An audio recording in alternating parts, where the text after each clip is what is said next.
What a Catch, Part 19, a Miraculous Ladybug Fanfiction.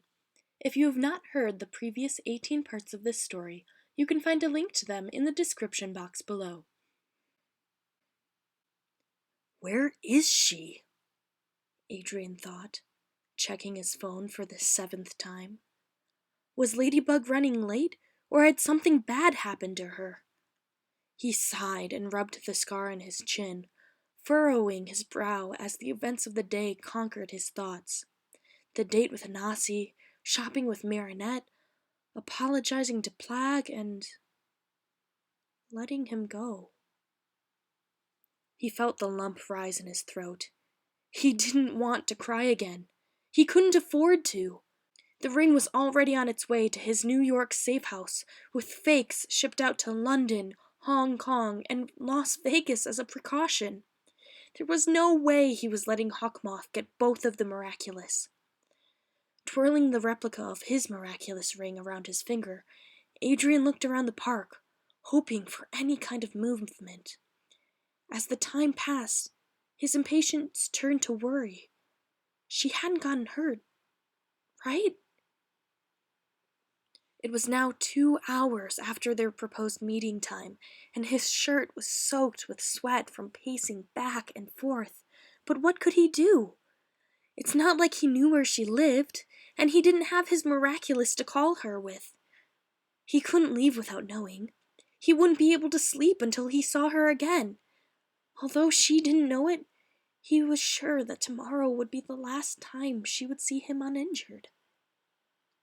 Plag wasn't there to calm him down, and he couldn't let Alia know about him meeting Ladybug just yet. So who could he turn to for peace? Who was in his life that could soothe his worries, if only for a moment? There's no one. The thought struck him to the core.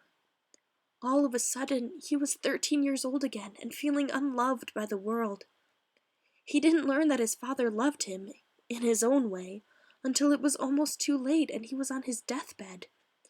Who knew that Gabriel Agreste would succumb his legacy to a hospital bed, bald from chemotherapy while begging for another year with his wife and son? Adrien was loved. He knew that, but it was so hard to see at times. A year from now he'd be able to see who loved him right now, but it didn't matter. He actually believed that he wouldn't live to see the end of the week. 2 more nights until the end. Come to think of it, when was the last time he felt loved? His secretary in New York? The girl he met in a Hong Kong hotel? Those were superficial. He hadn't felt cared for in more than a physical sense since the bakery. In their final year of fighting, he would go there with the other Miraculous holders to get a treat for their kwamis before they changed back after an Akuma fight. Mamadou Ping Chang would always have a piece of camembert wrapped up for him, but as the months went by, she started to prepare a box of treats for him. Fresh croissants, sourdough sandwiches, anything she could whip up during the fight for him. She gave him the attention that could only come from one place.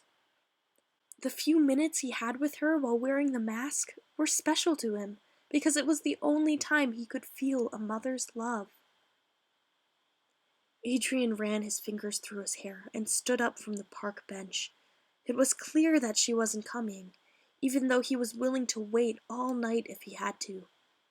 For now, he would go say goodbye to a woman who didn't know he loved her. His feet took him to the Dupain Chang bakery, and a melancholy sense of home washed over him. He needed to see Sabine, but the bakery was closed for the night. Of course it is, he thought. He had the luck of a black cat, after all. After taking one last look through the glass door, Adrien walked onto the street. He looked up at the sound of a woman's scream and into a blinding headlight. How lucky can a black cat be?